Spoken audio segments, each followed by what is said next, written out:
surprise me that a lot of everyday people I come across are unaware that there was even a war in 2014 in Ukraine.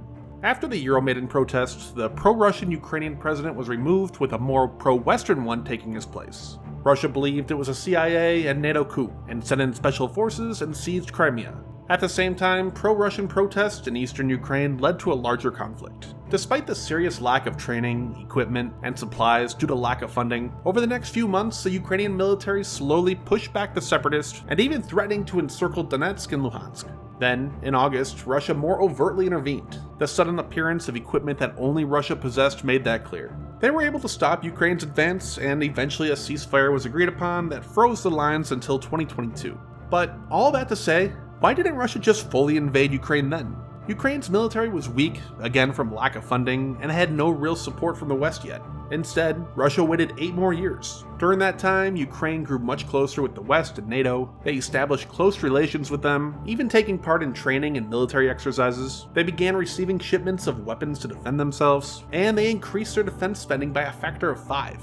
So why did Russia wait? And would they have done better in 2014 than today? But who has absolutely done better today and continues improving is our sponsor, Raid Shadow Legends. You know it, and you've heard about it many times. It's a tactical RPG mobile game combined with incredible graphics, along with an intense combination of PvE and PvP content that's gained over 80 million downloads already. Now, we all have those bored moments where we're just staring at our phones. Raid is the perfect game to not only entertain you, but also make you excited for more. And here are the 3 top times that I've found.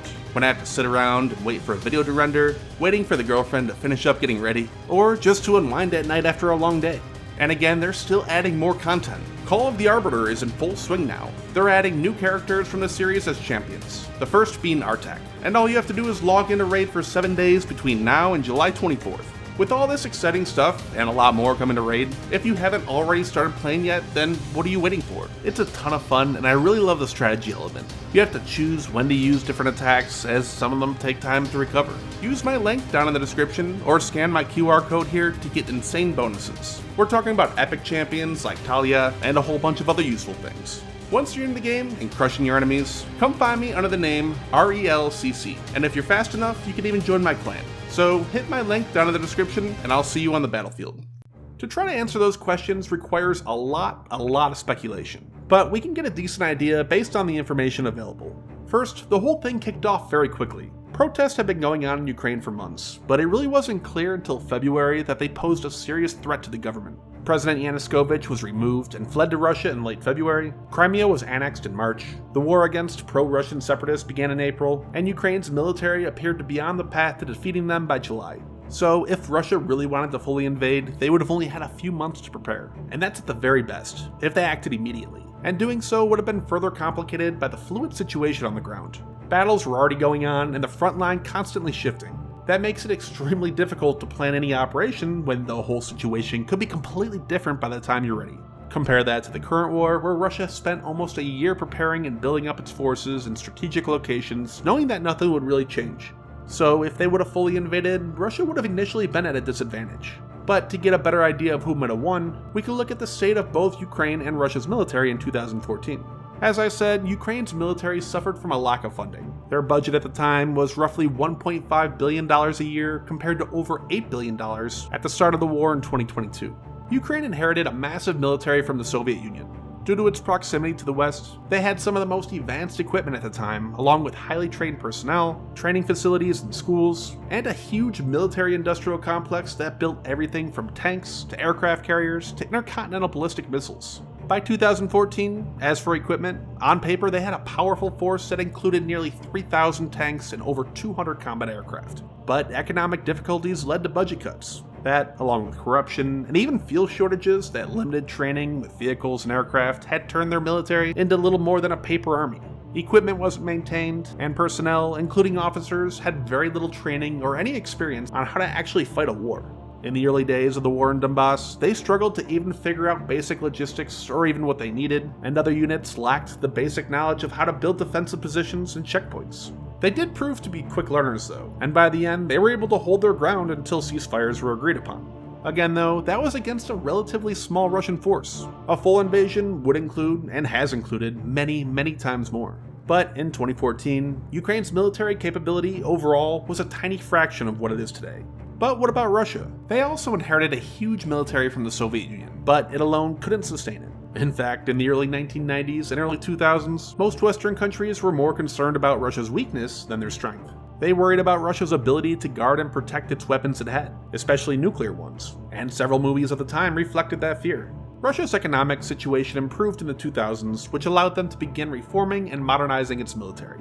Progress, though, was slow due to disagreements and corruption. But according to Russia's own Ministry of Defense, in 2013, only about 20% of its ground forces had modernized equipment. The goal was to increase that to over 70% by 2020.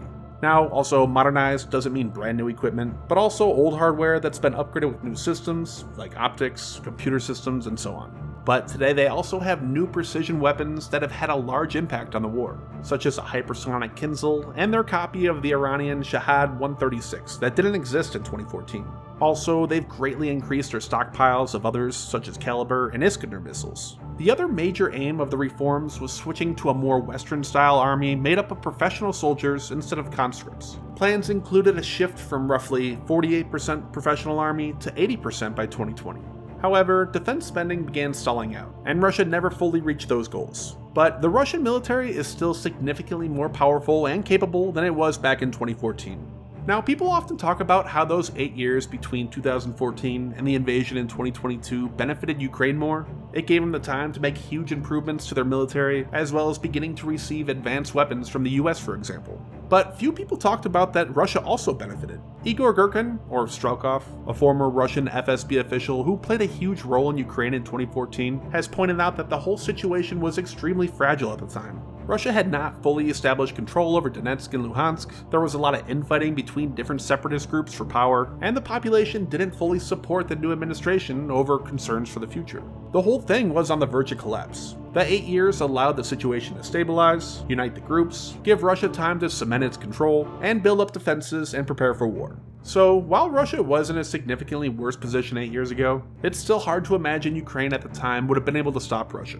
The major Western support that Ukraine receives now likely wouldn't have happened, or at least taken a longer time to materialize. Those relationships and connection that Ukraine has today with the West were built up slowly over many years, and some of those weapons the US and others gave Ukraine before the war, like Javelin missiles, played a pretty big role in stopping Russia's initial advance on Kyiv. They didn't just destroy things like tanks, but they also greatly stressed Russian logistics by hitting convoys. So it seems likely that Russia would have done much better in 2014, and possibly even won. And despite Girkin's comments about the state of Donetsk and Luhansk, he still adamantly states that Russia should have invaded back then, and that while that time gave Russia time to consolidate control, Russia never fully armed, equipped, trained, and prepared them for war. They barely funded them, they gave them little supplies, and only outdated weaponry. So, why didn't Russia invade then? That's the big question. The typical reason Russia gives as to why it's invaded now, that Ukraine was planning to attack Donetsk and Luhansk, doesn't really explain it, as Ukraine was already currently attacking them back in 2014. It's possible that the whole thing just happened too quickly, and it might be over by the time they were ready. Another is that despite Putin having a pretty strong grip on Russia, he has still shown that he carefully monitors public opinion in Russia. Now you could say that's because he really has the best interests of the people in mind, or that he just doesn't want to be overthrown like so many leaders throughout Russian history have. But either way, he seems to often take smaller actions, gauge the public support, then either fully commit or stop depending on the reaction. Other possibilities include the wide-held belief in Russia that Ukraine would just fail and collapse, so they thought that maybe they could just hold on and wait for that to happen. Or maybe Putin wanted more time to modernize its military to avoid another embarrassment like in Chechnya, and truly believed that the West would not support Ukraine as much as it has. But whatever the reason, again, Russia would have likely performed much better in 2014 against Ukraine.